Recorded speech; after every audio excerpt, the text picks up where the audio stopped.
Assalamualaikum warahmatullahi wabarakatuh. Salam sejahtera untuk kita semua, pendengar dan juga pemirsa. Dikenal dekat dengan rakyat, kehadirannya setia menjaga perbatasan di ujung negeri, menjadi kawan akrab petani di pelosok-pelosok desa, serta setia menjadi garda terdepan dalam memberikan rasa aman bagi rakyat Bumi Etam. 80 tahun membersamai bangsa, Tentara Nasional Indonesia terus menunjukkan komitmen menjaga kedaulatan negara hingga mengawal asta cita. Saya Saparudin, kali ini bersama dengan Komandan Korem 091 Aji Suryanata Kesuma, Bapak Brigjen TNI Anggara Sitompul SIP MSI. Assalamualaikum Pak Anggara. Waalaikumsalam. Baik.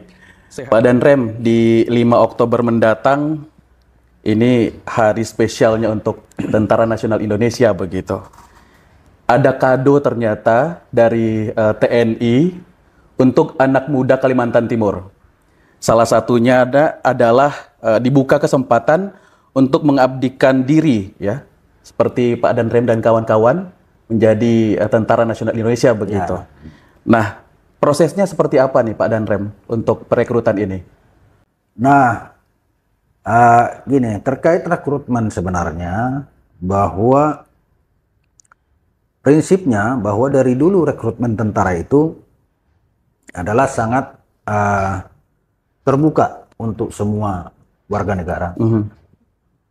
Tentu warga negara yang memiliki persyaratan baik di bidang fisik, mental, dan persyaratan administrasi sesuai dengan ketentuan yang telah ditetapkan oleh TNI.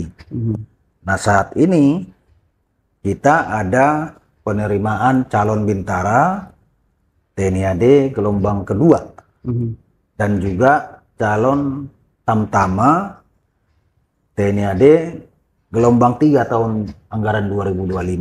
Ini kesempatan yang luar biasa buat seluruh warga masyarakat untuk yang mau bergabung dengan institusi TNI untuk kiranya bisa mendaftar. Gitu.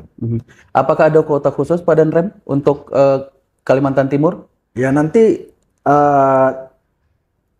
intinya informasi yang lebih banyak bisa nanti dilihat di website. Jadi sudah online juga Pak Danrem? Sudah. Jadi sekarang itu pendaftaran itu online dan itu begitu dilihat di dalam website kita itu ada. Sudah nanti ada semua. Silakan dilihat di Google, itu ada website rekrutmen TNI. Nanti akan kelihatan di situ terkait persyaratan-persyaratan umum dan persyaratan yang lain. Nah, kuotanya tentu masing-masing wilayah ada. Saya juga mengajak masyarakat untuk lebih melihat informasi-informasi terkait dengan rekrutmen ini yang belum mungkin menjangkau ke daerah-daerah yang terpencil. Mudah-mudahan melalui acara-acara kita ini bisa dia akses gitu, sehingga dia tahu, oh ada rupanya penerimaan melibatkan diri untuk bergabung dengan TNI. Jadi ini kesempatan yang sangat baik dan terbuka untuk semua. Iya. Baik, Pak Danrem, dari serangkaian seleksi, apa yang mungkin bisa Pak Danrem kayak tipsnya lah yang perlu diperhatikan betul untuk calon nih? Ya, jadi di samping persyaratan umum tadi, tentu ada hal-hal yang memang harus disiapkan. Katakanlah dari segi mental. Mental itu lebih kepada penilaian bagaimana pemahaman wawasan kebangsaan dia, bagaimana kehidupan dia sehari-hari dalam bersosialisasi dengan masyarakat, bagaimana dia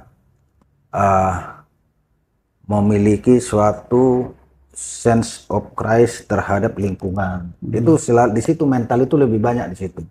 Nah, kalau di fisik itu tentu untuk menjadi TNI memang harus disiapkan. Disiapkan dengan baik. Karena terkait dengan kalau kita nggak latihan, tentu akan kalah dengan orang yang biasa latihan.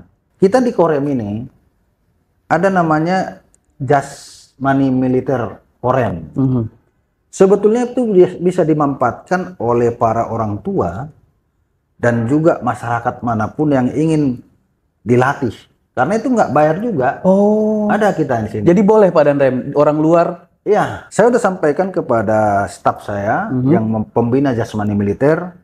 Mereka kan punya anggaran. Jadi ketika ada anak-anak SMA yang mampu atau apalagi yang tidak mampu, kita siap melatih. Siap melatih, kita setiap hari dia bergabung atau setelah pulang sekolah dia ikut latihan, ya kita akan kasih minumnya dan tidak perlu dibayar pelatihnya. Dan itu sudah menjadi pesan saya, tidak boleh kalaupun mereka datang ikut latihan tidak boleh mungkin seperti SPP atau ada. Justru kita membiayai. Kalau dia latihan ada minumnya. Ada minumnya. Ya. Ya, sejak kapan Pak Danrem? Tahun lalu itu. Tahun lalu. Dan ada beberapa yang sudah masuk. Oke. Jadi berarti ini sudah proses berjalan. Sudah berjalan. Terus sampai sekarang saya ingatkan, tolong dicari orang-orang yang seolah-olah kan katakanlah tidak punya kemampuan secara finansial untuk dia mungkin kan banyak tuh di luar-luar istilahnya seperti tempat kursus kan gitu kan. Iya. Kadang-kadang tuh suka berbayar, swasta juga yang mengelola. Tapi saya bilang kalian juga harus mampu melakukan seperti itu tanpa bayar. Tanpa bayar. Dan ini terbuka untuk siapapun. Terbuka untuk anak siapapun. Anak muda dari manapun yang ingin bergabung kepada TNI datang ke Jasrem, Jasmani Korem untuk dilatih. Dan dipersiapkan untuk mengikuti rekrutmen. Bisa prospek untuk ikut rekrutmen berarti Pak Danrem? Bisa. Karena memang harus disiapkan fisiknya. Nah, itu kan di samping fisik juga ada psikologi. Psikologi ini dia kalau dilatih rutin juga psikologinya kan, karena kan psikologi itu apa yang menjadi keseharian kita. Itu yang melatih. Kita biasa bangun pagi dengan biasa yang siang-siang, psikologinya akan kelihatan di situ. Nah, juga termasuk pengetahuan-pengetahuan umum. Kita akan berikan pembekalan-pembekalan dan itu tidak perlu berbayar karena memang kita ingin Korem ini kan bagaimana supaya mendekatkan diri kepada masyarakat. Jadi siapapun yang ingin, ayo kita sarananya ada, sport center kita ada, sehingga itu bisa dinikmati tanpa bayar dan nanti akan diarahkan oleh prajurit-prajurit kita pembina jasmani militer.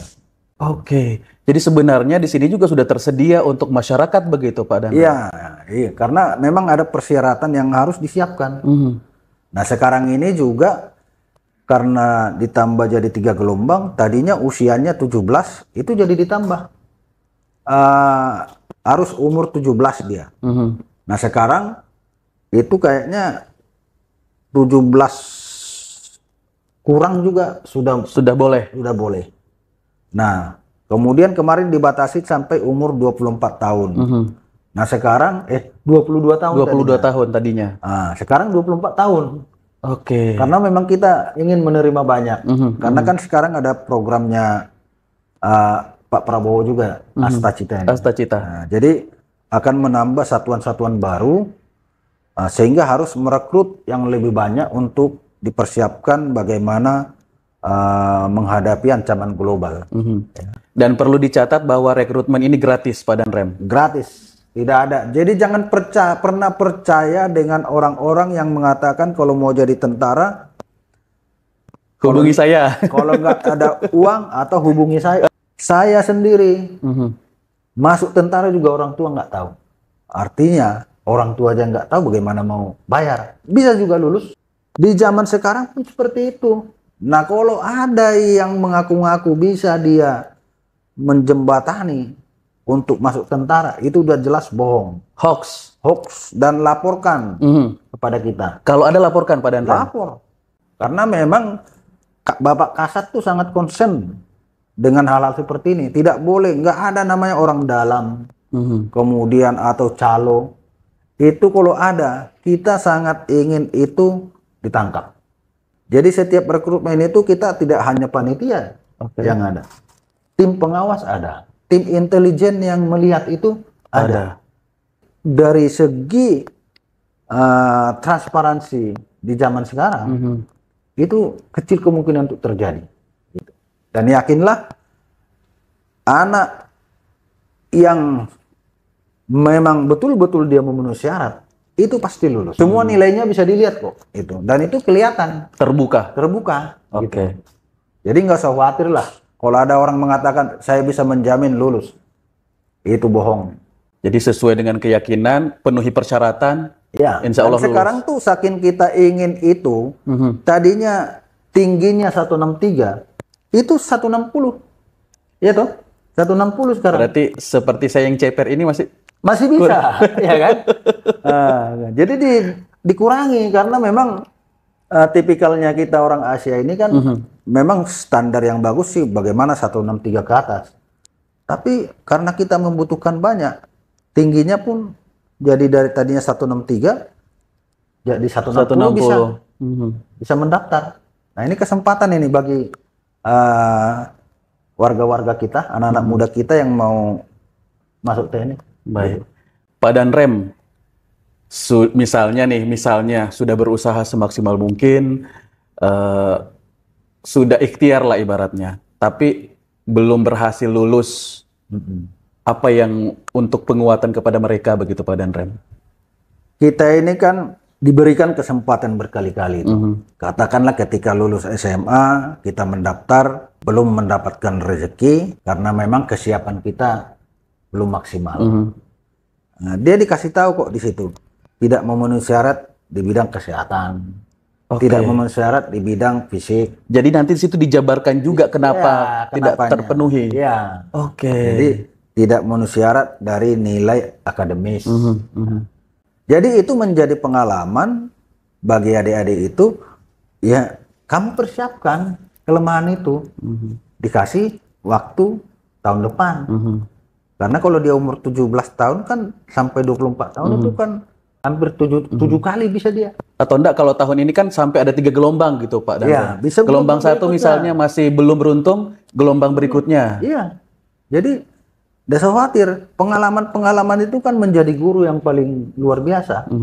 Memang butuh persiapan. Butuh persiapan. Ya. Di sini sudah difasilitasi sedemikian rupa begitu, tinggal persiapkan fisik, mental tadi begitu Pak Danrem.